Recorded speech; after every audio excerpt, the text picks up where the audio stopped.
Okay, everybody, and welcome back to another episode of the Accommodation Show. This week is an absolute cracker because I am joined by someone who is one of the most influential people in the short-term rental industry, someone that's super innovative, very, very kind, and someone that I've been in touch with for a long time.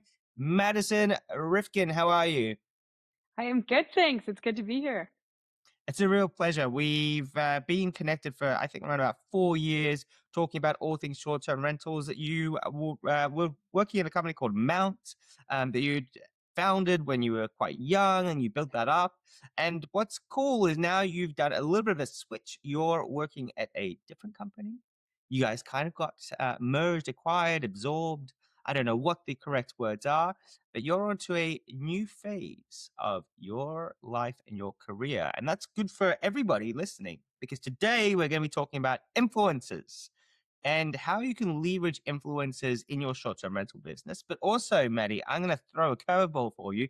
We're also going to talk about hotels, motels, any kind of accommodation which is out there because I'm pretty sure that a lot of this stuff is going to apply. Before we get going, how are you? I am good. I love the curveball. That sounds good to me and excited to be chatting all things influencers. We've worked with a fair amount over the last year and I've learned a lot. Well, I remember watching your LinkedIn posts last year, probably, and you're saying we're managing to get some posts going that are trending really well on social media. Um, and so it's a space where I think a lot of older people might sympathize with me, or sympathize with me that we might not understand it so much, or maybe we also don't care so much for really understanding the social. Like we just don't have time for it, to be honest. But it's a very powerful space to be in. Why is it powerful? I think it is misunderstood until you see the results yourself, right? Like you can hear about people talking about virality and like all that stuff. You're like, yeah, whatever. It's not going to happen to me. And then it does. And you're like, whoa, I see the impact now and I want more of that. It's kind of, a little addiction, if you will. You're like, I want to go viral. I want to keep going viral. Um, yeah, no, we saw it firsthand. Basically all of last year, what I was building to help build up my own company was something called the Content Army. So it was working with influencers, content creators, those words are used pretty interchangeably. Um, Basically to have them promote my company, Mount, the experiences, the properties, everything. And we were seeing videos left and right start to go viral. One of our influencers went from, I don't know, like 3,000 followers to 25, 30,000 followers in a month time frame just by posting some videos that we helped her put together and like story tell. So I don't know. it's wild to see the impact that this has. So, not only that, though, there's a direct correlation between the success on social media and revenue. Yeah, a big correlation. I would say like not just with the company I was building, but founder friends, short-term rental hosts, managers. Really the things we were hearing was my video went viral on TikTok, Instagram, interchangeable places. Yeah. And I got 10x the amount of bookings that month, or, I 10x my revenue, whatever the number was. Uh, it's a little hard to track like 100%, but you definitely see the effects. And, to the tune of, there was a company spending over $1 million a year on ads. So like paid advertising, like Google search, Meta, that type of stuff. And then they built up their organic strategy. So they were creating videos, posting, not putting advertising dollars on top. And they were able to take that $1 million ad spend, change it down to zero, and still make as many bookings as they were from that paid channel into that organic channel. Yeah, I'm not surprised at all. But I Yeah. think it's one of those things you really need to. It's a craft, so you need to understand it to be able to master it. And once you kind of understand it, it's quite simple, but it just takes you so long to kind of get there. And there's lots of little tricks that you need to know on the way. And I've had people talking about social media on this podcast before, and it's really interesting because quite often the people that talk about it, they're actually not that good at doing it themselves. So if you look at their own social media, it's like, well, you don't have any following. You don't have these hundreds of thousands. But the problem is this, Maddie, is that once someone gets to being really good at social media, they don't have time to be talking to everybody else and teaching them, and they don't want to anymore because they're doing really, really well. So it's an interesting one, and I appreciate that you're in this space because I think that one within, if I think about hotels, motels, short-term rentals, I think that there are marketing companies out there that are helping. They're sort of like the real specialists in content creation. There isn't that many, so it's a good little niche or bracket that you're covering. There's a few things that you've mentioned, and I'm going to go straight into it because we like to keep these episodes concise. At the end, I'll let you spruik pop fly and what's going on over there because I think it's important for people to know. But one of the things that you said was a content army. And to me, for some reason, I'm thinking like Lady Gaga, kind of like that sort of it correlates to there. Tell me what a content army actually is. Yeah, I mean, so it's completely made up. Like I gave these terms, all Ah, this, like it's not something that's existed before, but that's as a amazing. brand, I was reaching out to influencers, I was like, "Oh, this person has 3 million followers, like, let's just see if they'll work with us." And, we were getting quoted like $50,000 for one post. Like, it was insane. I was like, 1, we're a startup. 2, we don't have that kind of budget. And 3, like, absolutely not. That's insane. So I was like, there has to be a better way to be able to work with influencers, content creators in a way where they want to represent the brand and then also help them at the same time. So that's kind of where the content army idea came from. And we started posting about it on TikTok. And the idea skyrocketed. Like we were going viral after viral. We reached, over 180,000 followers on our accounts. It was wild. And basically the concept, Yeah, go on. yeah, Yeah, you know, no, you're about to answer what I was going to ask next. Go on. the concept was how do we take normal travelers and turn them into these influencers and content creators? Like, how can we educate them on what they need to be these amazing storytellers online, cultivate their own audiences, but then at the same time, love our brand so much because we helped them be able to Mhm. achieve their dream, which was essentially travel for free, right? Everyone would love to do that. Uh, Yeah, and now they have an audience. They love Mount. They're not charging us the crazy influencer prices because we're the ones that started essentially their career, and it's snowballing around the world. yeah. And so that's the content army in essence. I love it. I love it.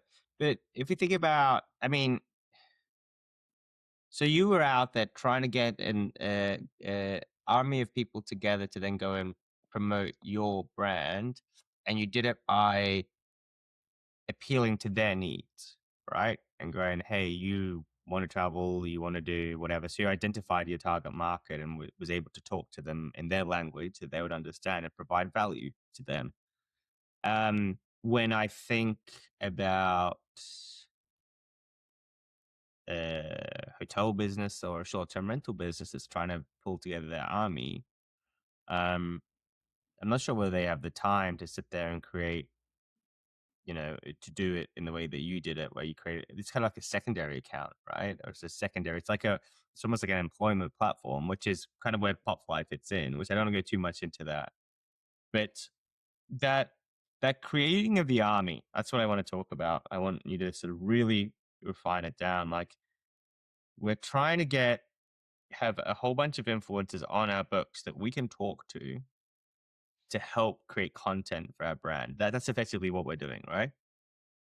Yeah. And I mean, I wouldn't advise anyone that isn't like a startup that has those kind of resources to go out and create your own content army. What we ended up learning and why the content army works so well for Mount was because we were so plugged into the short term rental space. We knew so many property managers and hosts. And then we also plugged into the experience space that we started connecting our content creators, our content army to the property managers and hosts. So, someone would come to us and be like, hey, I want to work with this type of influencer X, Y, and Z. We trust you because you vetted them, you created them. Who can you connect us to? So that's really where the beauty of this content army came from. Like it wasn't just for Mount at the end of the day. Like it was for the entire short-term rental industry is really where we were taking that. And that's kind of where we started to see some cool stuff. Okay. So let's get practical. So we've got a host listening to this going, all right, guys, get on with it. Like, what do I do in terms of content creation or finding these people? And let's start off with why. Why should I find these people? Like, I'm just gonna give them a free night. It's gonna cost me a whole bunch of money. What's the real value of getting and it might not work. Yeah. So it's twofold. One, you're bringing in this influencer to create a video, a post about your property, the market, to basically get out to their audience, which you would hope aligns with your guest avatar, and those people would then book your property. But two, almost the like bigger impact is you're getting all of the extra content that that influencer is making, whether it's like the raw B-roll, photos, drone shots, edited UGC content you can post. That's the real winner right there, because that then sets you up for like weeks or months with content you can post your own account, because it's not, hey, I'm going to work with this one influencer, I'm going to get one post out and then I'm not going to do it again. That strategy won't work. You have to bring in an influencer and then consistently keep posting on your accounts and then bring in more influencers. And over 6 months to a year period, you have a piece of content going out every few days or every day on your accounts. And that's the compounding effect. Yeah, it's interesting that. How often do people need to post? And now I want to get really specific about our industry. So Yeah. accommodation, all right. Like, how often should people be posting? I mean, if you're going to take this really seriously and really want it as a book direct channel, I would say for the first month, 2 months, maybe even 3 months, you're posting every day, Right. whether it's photos, videos, whatever. Then as you see it start to work, you can taper that down to like 3 times a week, but I would not go less than 3 times a week on your account. Why would we go every single day? It sounds like too much. Like, I want to see posts from the same place every single day.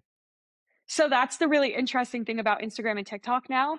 They changed the way the algorithm works, which is why following count is really a vanity metric at this point, is because the algorithm is not pushing your content to your followers. It's pushing it to the audience that is on Instagram and TikTok that the algorithm thinks they want to see it. So, yeah, I'm posting every day. That person is not seeing every piece of content every day. They maybe saw one, now it's going to a new audience. So that's why. But if your content is good and it's different, like a person technically needs to see something like 9 to 13 times before they're really influenced to do something about it. And so that's why you're posting every day.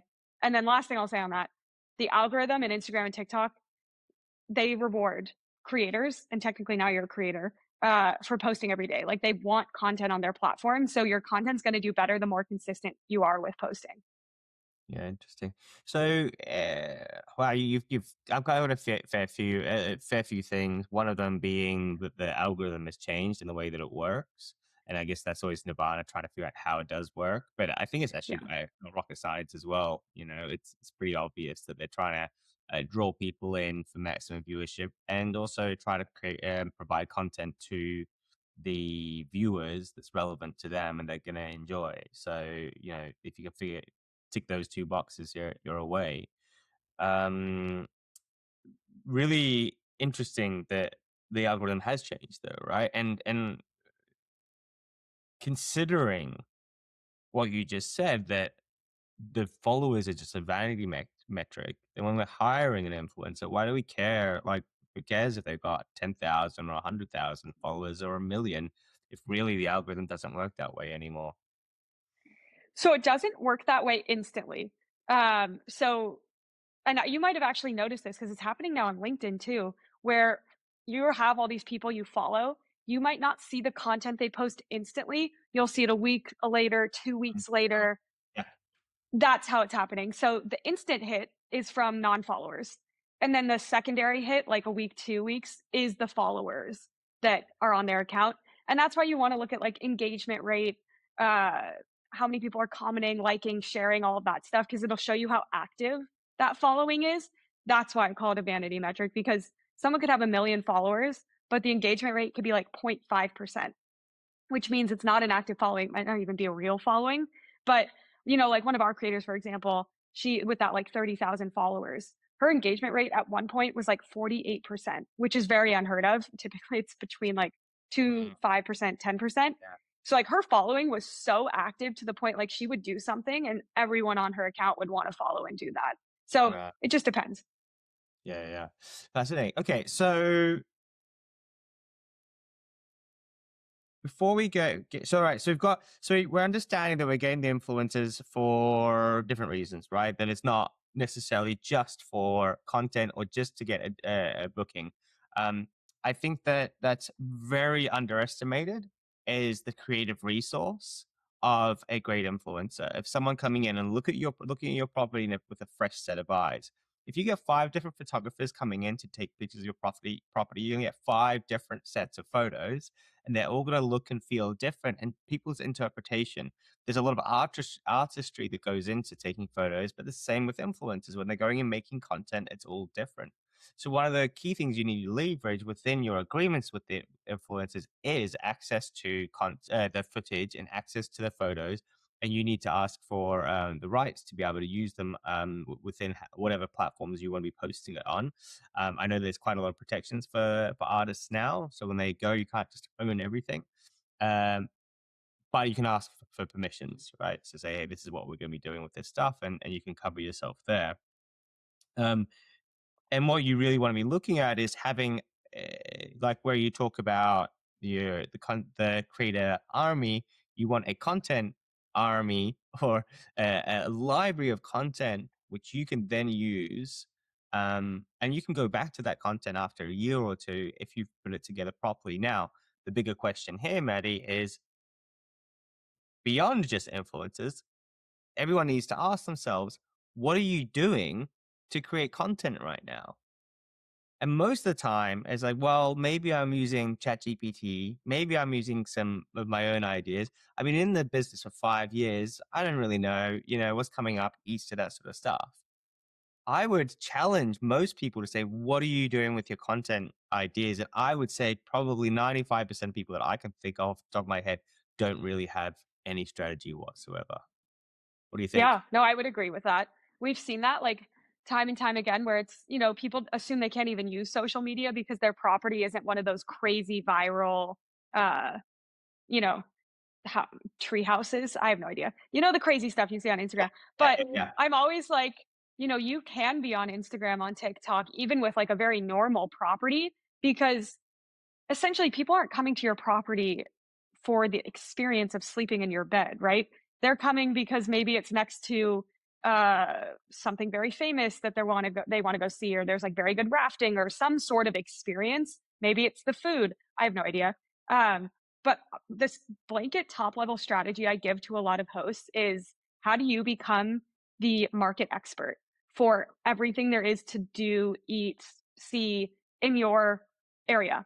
Because if people are searching, which they typically use Instagram and TikTok to search now, where it's like, hey, best restaurant to eat in Denver, Colorado, and your video pops up, but you're actually the property manager or host, now you've just led them down a rabbit hole of like, one, they found the restaurant, fabulous, but now they also found the place to stay. And they trust you because, whoa, all of your videos are getting really good views and recommendations and all that stuff. So that's kind of where we start when it comes to strategy for hosts and property managers. Yeah. Okay. So because you've started on the strategy part, I'm gonna get you to take a couple of steps back and really help people out. So they're listening to this. All right, I've got to fix my social media strategy. It's on my to-do list. I got 101 things going on. Um, there are these young, cool people on the podcast talking about it. They're telling me what I should do next. And go. What do they do next? I would say first decide if you want to be the one to do all of this. Like if you want to be the strategist, the content creator, influencer manager, titles could go onwards. That's like a full-time job. And I will say some people absolutely have the creative brain and want to do that. I will say there are amazing people locally, which is good because then you don't have to fly them in, who will do this all for you. It's like a content creator manager where it's like $1,000, $2,000 a month. It's not a full-time position, but they'll run all your socials. They'll create all of the content. It is kind of like an influencer, but this is like their bread and butter. They don't just do it for themselves. They do it for other local businesses, if you will. I would say first decide They worth it, that. Maddie? I mean, obviously you're recommending it, but quite often I find that a lot of people like that, or a lot of agencies, they'll say, "Yeah, we'll do it," and then they outsource it abroad, and really, it's not really done that well. So it's not an agency, it's literally just an individual, like Okay. myself. Or if you're familiar with Casey, who worked at Mount, she did all our videos, like, not to Right. discredit what she was doing because she did a lot more than that, but like she Yeah. did do a piece of the management. So no, it's not an agency, it's not a company, it's just an individual, also known as like a content creator. They might also be an influencer. It's like Yeah. that person who knows how to make videos, how to tell a story. That's the person you want. Gotcha. And how do you find that person? Honestly, the same way you would find influencers, like, you can search for them in Instagram and TikTok, and if you put, like, your market name, I'm just gonna use the Denver example Yeah. because that's kind of what we've been using throughout this, Oh, but yeah. if you're Yeah. like, Denver UGC, which stands for user generated content, or like Denver content creator or Denver Airbnb creator, like, you can start using those type of buzzwords. If it's a person that wants to be discovered, they'll have those words in their bio, and you can kinda see, like, they might have a link to their email or a link to their website, like, this is just what they do. Those are kind of the people I'd look for. Yeah. Amazing. Okay. So you're deciding whether you're going to get someone to help you or you're going to do it yourself. What's next? Yeah, after that, I would say whichever you choose, the next step is let's bring in an influencer or 2 or 3 to just start getting some content because you will need fresh new content to edit these videos and get that out. So, you're gonna have to go back to the Instagram and TikTok searches and honestly kind of search the same things like foodie Denver, lifestyle Denver, because you can find some local influencers to start with Um, so that you don't have to be like negotiating flights, free stays, all of that stuff. And you can just bring them in for like a few hours a day. Like they don't need to actually stay there to shoot all the content and understand why that's special. Uh, and that could be a good place to start. Gotcha. I just love it. So what's the strategy? Just get stuck in. Is what I'm hearing here. Either do it yourself or get someone there. Okay, cool. So the top of your strategy is to get some content together. I don't think we should cover off today exactly what kind of content people should be creating for their specific properties. I think that that's it's not that hard to come up with some ideas and that sort of thing, and that's what you should be working with your partner on, or maybe we could always come back and do a deeper dive on that. But I just don't think that's that valuable. What we're trying to do is we're trying to show the power of working within the realm of social media and influencers and how to get started. Like, where do you start and what's important and what the value of it is? Because one of the things that I see constantly and relentlessly on social media is complaints from short-term rental owners and hotels, and their complaint is, "Oh, I was contacted by another influencer that wants a free stay." And every time I read that, I get frustrated because it's a complete lack of understanding of how to leverage this unbelievable resource into their business in the right way. So someone approaching you, you should take that as a nice thing, right? Not that they're trying to get anything from you, but you don't have to work with that person. But you can go out and find the right people to Yeah, work. exactly. I mean, I would say the people that are DMing you, like, yes, there's frustration. And what I've learned is that it's because there's a disconnect. So, property managers, hoteliers, like, everyone is very revenue minded, right? Like, revenue per night, all of that stuff. And what the influencer doesn't understand is that to ask for a free stay on a weekend or a holiday is like a non starter for a property manager, host, hotelier, because they can't give up that revenue. But if you ask to come during the weekdays, it's more of a yes because it's like, well, I have lower occupancy. That's not as expensive for me to give up. And so we've been really trying to educate both sides on like, hey, influencer, this is what you need to ask for and why. Property manager, host, hotel, hey, the list goes on. Here's what you need to understand when people are asking for this. And like, can we collectively educate everyone so that there is a better understanding? And then I would say too, everyone loves free stuff and everyone loves asking for it. So there are just, of course, going to be those people in your DMs that are like, hey, can I stay for free? I'll give you some content. And whether or not that's a true influencer content creator that would be good to work with, questionable. I would not take them all seriously. Yeah. And what about the vetting of your influencers? So one of the things that you said, which I really liked, was looking at the audience that they serve. How do we understand the audience that they serve? How do you Yeah. approach that? So if you do find someone you are like, oh, I wonder if they'd be good to work with, you're curious, you can always ask them to send basically their media kit or their numbers, statistics on their account If they don't share that with you, that's weird. They should be sharing that with you. And it'll basically show you everything that is behind that follower count. So, like, where is the follower count based? US, other countries, what's the percentage breakdown? What's the split between male, female, and genders? What are the top cities? And then it will have that engagement rate as well as a percentage. So then you can really start to see, okay, is this a following that like is worth it? I want to work with. Does this creator have like know-how of how to cultivate that community? That type of stuff. And if we're approaching influencers, though, they might. I mean, are you saying that most influencers would have sort of like a media kit? I don't know what you called it, but like a kit ready to go, like all of them? Or they just are they waiting Yeah, for if they're these? legit, they should. Or like they can Yeah, take screenshots of the numbers. They have that on their exactly. analytics dashboard. Like it's not hard stuff to find. And if they're not sharing it, that might be like, what are they trying to hide, you know? Yeah, I'm gonna push you a bit further on this because I feel that you've half answered my question. Don't take it in the wrong way.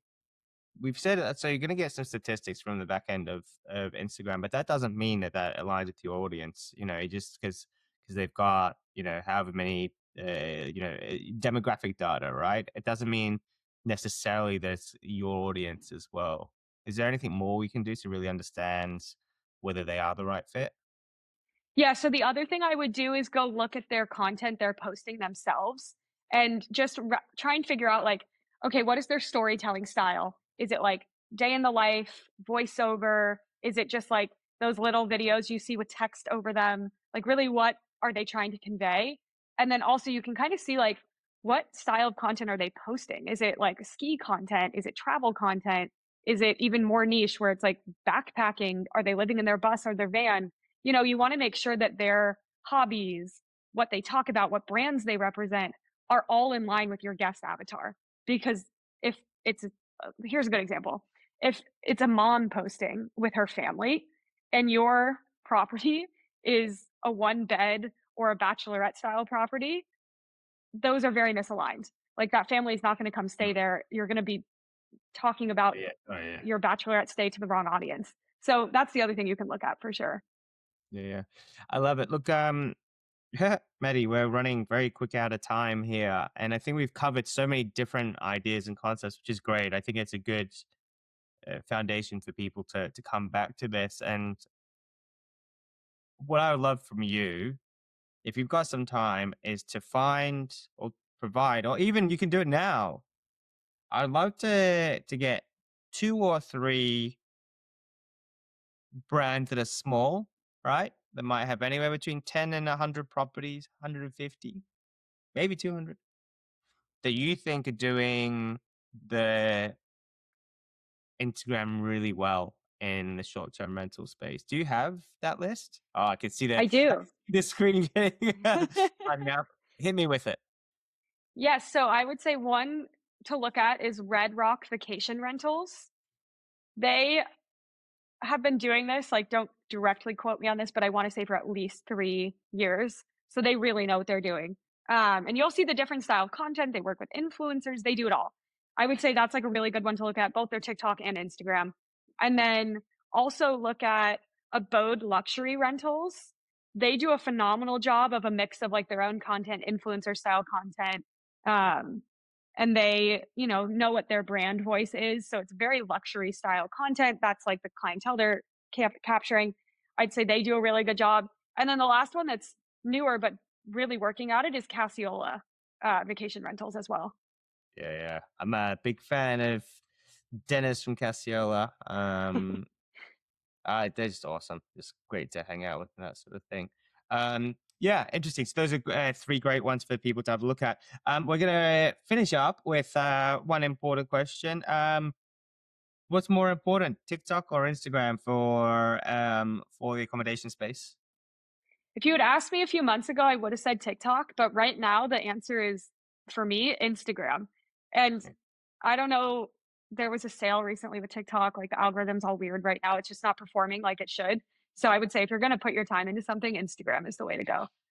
Look, I'm gonna go one step further as well and just say one thing because um, we one of the things we want is we want to control our business and our customers. So we want to get direct bookings.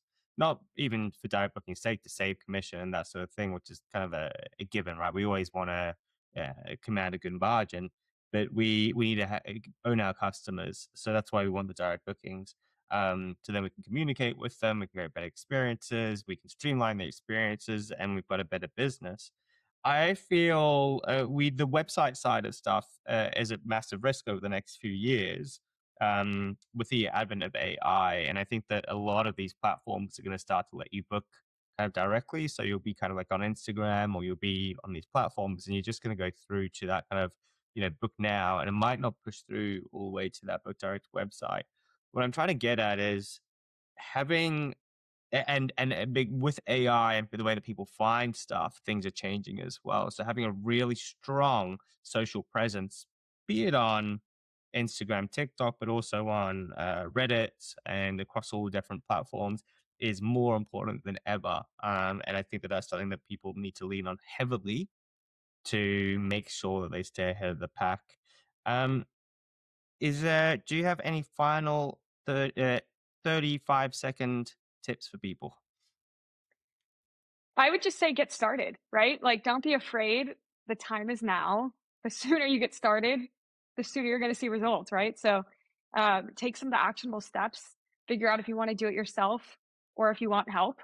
And don't be afraid to ask questions. Either like the short-term rental industry, hospitality, we're all willing to help each other. So if you see an account where you're like, wait, they're doing great, might as well message them and ask them how they did it. Maybe they'll, give you some tips too. Amazing. Look, folks, Popfly is where Maddie has ended up. If you're looking to find creators to work with, outdoor adventure travel, and if you want to skip some of those steps of having to reach out to them directly on Instagram, and I imagine there'll be some of those stats and those data, then Popfly is where you want to go. We put a link in the show notes as well, a link to Maddie's LinkedIn profile, so you can hassle her on there and ask her any follow-up questions that you like. I'm sure she'll be happy to help you with that, because you can tell how passionate she is about this topic, which I really love. Actually, I really love it, Maddie. Like, I know that with Mount, you are passionate about the project here. You the passion for really understanding your space, it really showed. So I've been wanting to do this interview for a little while now, and you rejected me roughly around about 3 to 6 months ago. You said, I'm too busy. But we finally got there, so I do appreciate it. Now, folks, if you are listening to the podcast on YouTube, you got to hit that button, the subscribe button. It makes a massive difference. It shows the algorithms that this is good content and that it should be shared and everybody should be watching it. If you're listening on Spotify, same thing. Give us a subscribe. Our subscriber list is growing all the time, which is really nice. So it means that you guys are taking action. Please, that's the one action that I do ask you to take. Make sure that you get yourself a strategy. Look at content creators. I think it's very important. And I think that there's a lot that you can do in your business and really help yourself out. Mehdi, thank you so much for your time. I take it that those methods of people reaching out to you are the best way. Yeah, like what you said, LinkedIn is probably number one, and then my email as well, which is now maddie@popfly.com. Amazing. All right, Mehdi, take care and we'll speak again soon. Thank you. Take care.